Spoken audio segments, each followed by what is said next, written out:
Salut à tous, on se retrouve sur Civilisation 6 et on va continuer notre partie avec le Brésil face à quelques IA qui ne sont pas si menaçantes, soyons honnêtes. Donc on s'était laissé avec un empire qui est plutôt en bon état, on est en train de découvrir un nouveau continent et on va pouvoir aller tranquillement commencer à le coloniser tout simplement. On a également notre religion qui va bientôt être dominante sur notre continent. On a plus ou moins déjà gagné face à l'Allemagne, il n'y aura plus qu'à convertir l'Inde. Et notre religion, le parallélisme, sera partout sur le continent, même si jamais ce ne sera pas l'objectif. Bon, apparemment les Aztèques se plaignent qu'on ait trop de ressources de luxe. C'est les Aztèques, il ne faut pas leur demander d'être très fut-fut.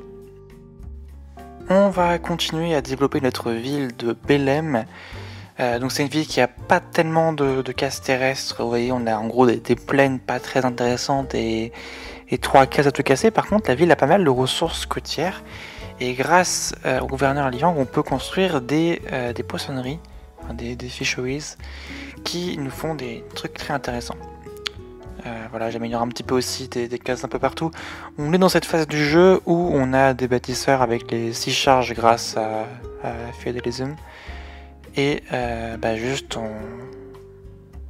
on aménage tout, on coupe les forêts, on met des mines, on met des scieries, on met des fermes, ce genre de choses. Bon, c'est un peu le moment sympa du jeu où voilà, on construit des choses, c'est pas très important, il n'y a pas trop de conséquences sur ce qu'on fait.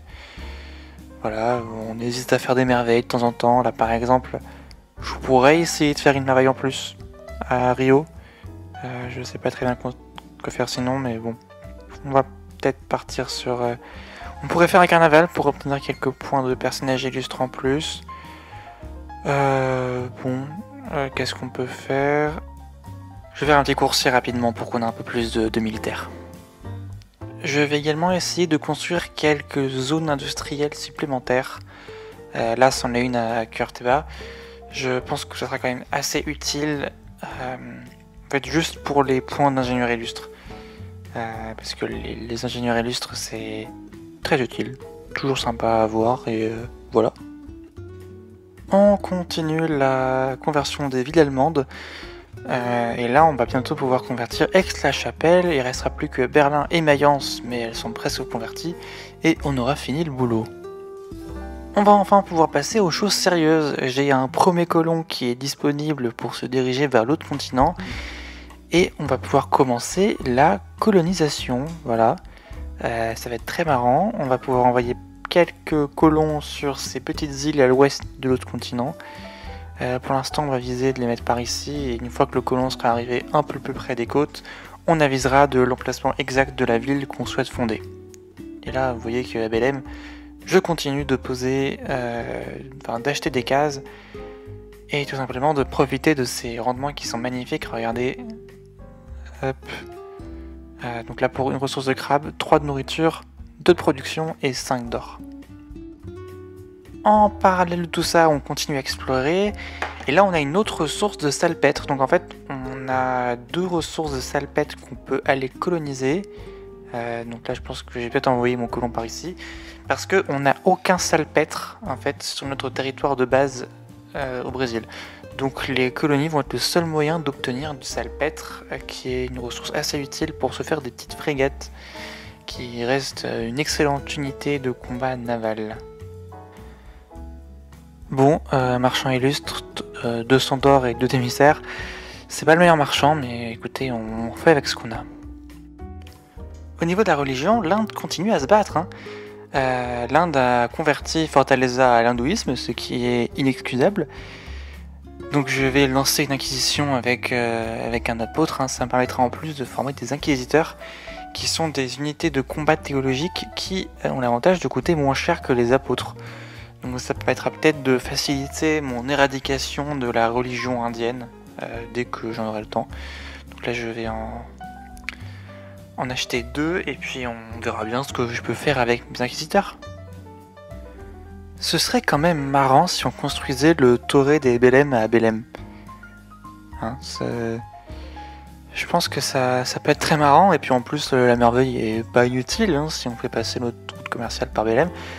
Donc je vais lancer la construction, il y en a pour 34 tours et je pense que je vais utiliser un ingénieur illustre pour l'accélérer. On verra bien ce que ça va donner. Et puis voilà, hein, on a une game qui est quand même assez maritime, je pense, pour cette partie. Donc ça fait plaisir. Bon, à part ça, c'est une décision un petit peu random, mais je vais construire un quartier diplomatique à Sao Paulo.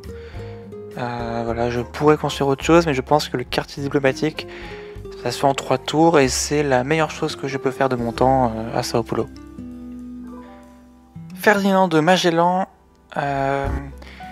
c'est pas forcément le personnage illustre le plus utile, surtout sur une map avec seulement 2 continents.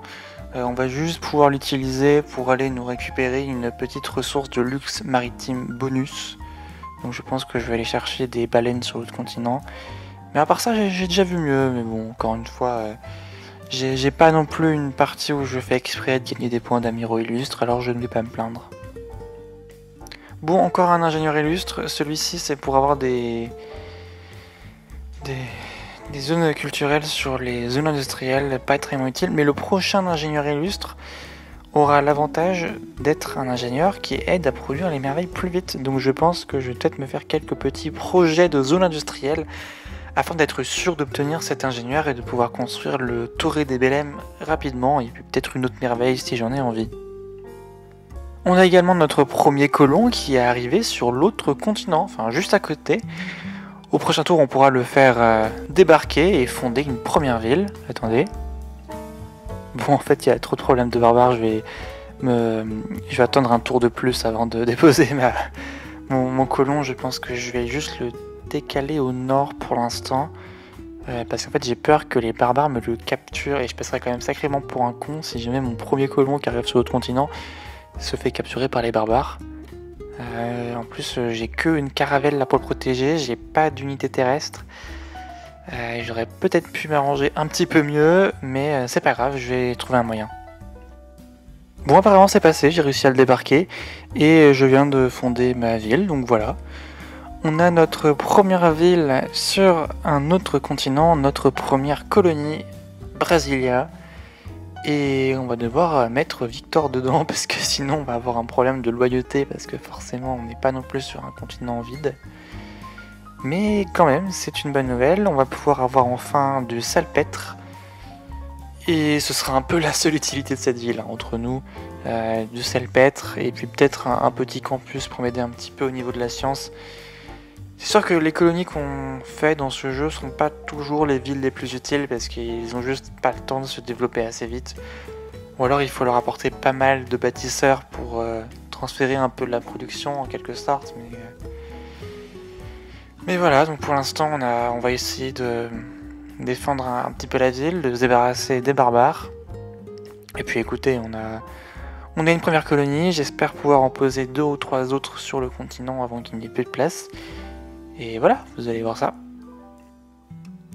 Bon, c'est plutôt sympa, mais on va pouvoir... Là, en fait, j'ai le choix entre commencer des routes commerciales avec l'Allemagne ou avec le nouveau continent. Et vous voyez qu'on peut aller assez loin. Là, par exemple, je peux aller jusqu'à Mascate. Alors, ça rapporte légèrement moins qu'aller avec Aix-la-Chapelle. En plus, Aix-la-Chapelle, c'est mon allié, donc j'ai des bonus. Mais je peux, vous voyez, envoyer des routes commerciales extrêmement loin. Et je pense que c'est une bonne chose qui me permettra en fin de partie d'avoir des routes assez sympathiques qui font des grosses distances, donc qui rapportent pas mal d'argent. Bon, par contre, par rapport à notre colonie, j'arrive pas à me défendre du camp barbare, donc je vais devoir acheter une unité au camp barbare, tout simplement.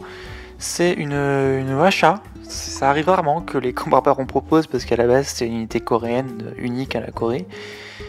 Mais écoutez, je vais pas me plaindre, hein, c'est une excellente unité et puis ça me permet de dégâts à distance, donc je n'ai rien à redire.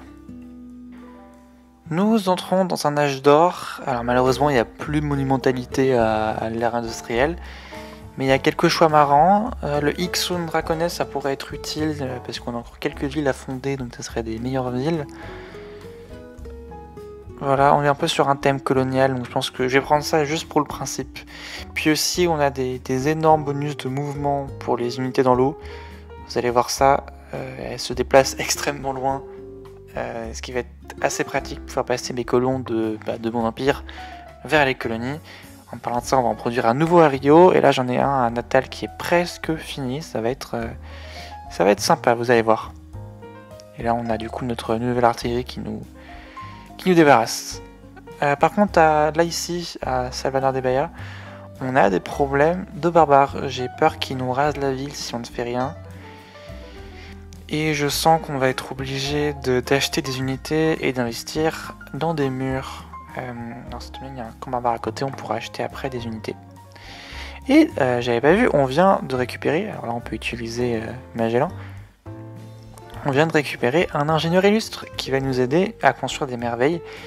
Et en particulier, j'aimerais qu'il aille m'aider pour construire le Torre des Belém à Belém, du coup. Ça va être très cohérent pour cette partie. Avant de l'envoyer, il faut choisir qu'est-ce que je fais maintenant à Curitiba et on va faire une petite négociation rapidement. Bon, d'accord, je vais aussi faire ce qu'il faut pour Fortaleza, une banque, ok. Et là, Philippe Brunswick, on va l'envoyer à Belém. Voilà. 300 de production x2, il va nous aider à finir le Torre des Belém. C'est sympa. Ça ferait une merveille en plus. Et vous savez à quel point j'aime avoir un tas de merveilles dans mes villes. C'est peut-être une perte de temps, un peu. Mais ouais, c'est très sympathique. Et ouais, effectivement, on a ces petits problèmes de barbares. Et j'ai vraiment peur qu'ils me rasent cette ville. Ce qui serait un peu con parce que je vais payer un colon pour avoir une ville ici. Je vais voir ce que je peux faire pour la sauver, mais c'est un peu critique là. On peut acheter un mousquetaire, c'est déjà ça. On va pouvoir niquer complètement en fait cet arbalétrier, ça va diminuer les dégâts sur ma ville. Et je pense qu'il va nous falloir acheter une meilleure unité que mon coursier, qui est pas très efficace pour lutter contre les mousquetaires. Le problème c'est que il faut d'abord que je bouge mon coursier. Je vais le mettre au nord ici et on va acheter. Faudrait choisir. C'est chiant parce qu'on n'a pas en fait encore de vraies bonnes unités. On aurait pu avoir des cuirassiers à ce moment-là, donc je vais les développer rapidement, mais là il faut qu'on achète une unité, sinon la ville va se faire détruire. Bon, on va prendre un homme d'armes, je pense. Ou alors autre chose. Ouais, je pense qu'un homme d'armes c'est le meilleur choix. Ça aurait... Oh, un chevalier. Ouais, un chevalier, je pense que ça sera mieux que l'homme d'armes.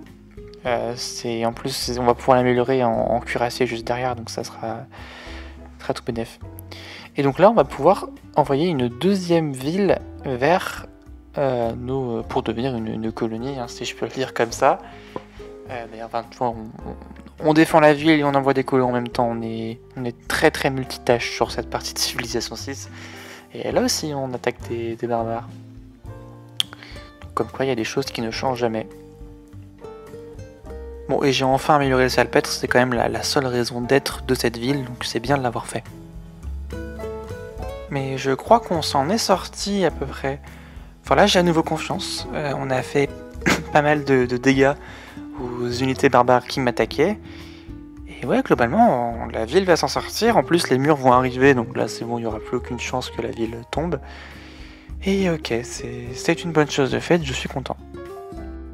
On a un ingénieur pour compléter le Torre des Belém, et voilà, on a construit le Torre des Belém, une super merveille qui sert un peu à améliorer les routes commerciales, mais moi je voulais surtout le construire juste pour le plaisir de construire une merveille. Oui, j'ai fait un cut pour que vous puissiez voir directement. Notre deuxième colonie, voilà, qui sert un petit peu moins. Bon, elle nous rapportera une petite unité de baleines, et puis bon... Vous savez, moi je pense pas qu'il y ait de bonnes ou de mauvaises colonies, je pense qu'il n'y a que des rencontres et des colonies qui vous apportent quelques ressources, et c'est mieux que rien, alors je ne vais pas me plaindre. D'autant plus que mine de rien, on commence à coloniser le monde alors qu'on est encore empêtré dans nos problèmes de religion. Donc on n'est pas non plus extrêmement sérieux, mais bon, vous savez, on se fait plaisir avec cette partie, c'est pas grave, tout va bien, tout est fun, tout est super génial. Je crois que ça faisait longtemps que je voulais construire un campement quelque part dans mon empire. Bah et ça va être fait là. Voilà, j'ai posé un campement, au moins c'est fait. Et j'ai rien d'autre à dire, juste c'est fait. J'ai une petite astuce pour quand vous avez une ville un petit peu random qui est pas très productive et qui ne sert à peu près à rien. Faites juste un bâtisseur dedans. Voilà, ça occupe la ville et de toute façon vous n'avez rien à gagner à partir de ça, donc c'est tout bénef. Bon, on essaie quand même de développer les colonies, hein. Donc on construit des ports et puis grâce à un peu tous nos bonus qu'on a, on a quand même des cases maritimes qui sont très intéressantes. Là on a 2 nourritures, 4 de production et 4 d'or, c'est vraiment top.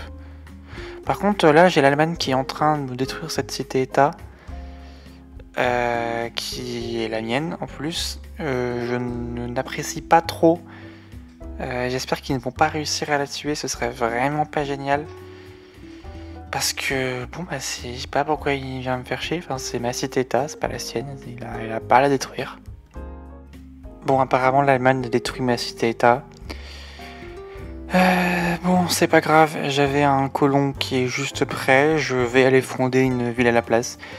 C'est juste chiant de perdre la cité-état pour rien, mais bon écoutez, c'est pas grave, on va passer à autre chose.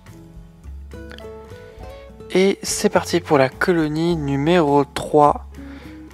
Voilà, une 3e colonie. Ce sera récifé. Et au moins celle-ci a à la fois du salpêtre et du charbon. Vachement cool pour le charbon parce que c'est une ressource très sympa et puis au pire on pourra la vendre aux autres IA. On a également débloqué les réseaux d'égouts qui sont pratiques pour gagner 2 habitations supplémentaires dans chacune des villes.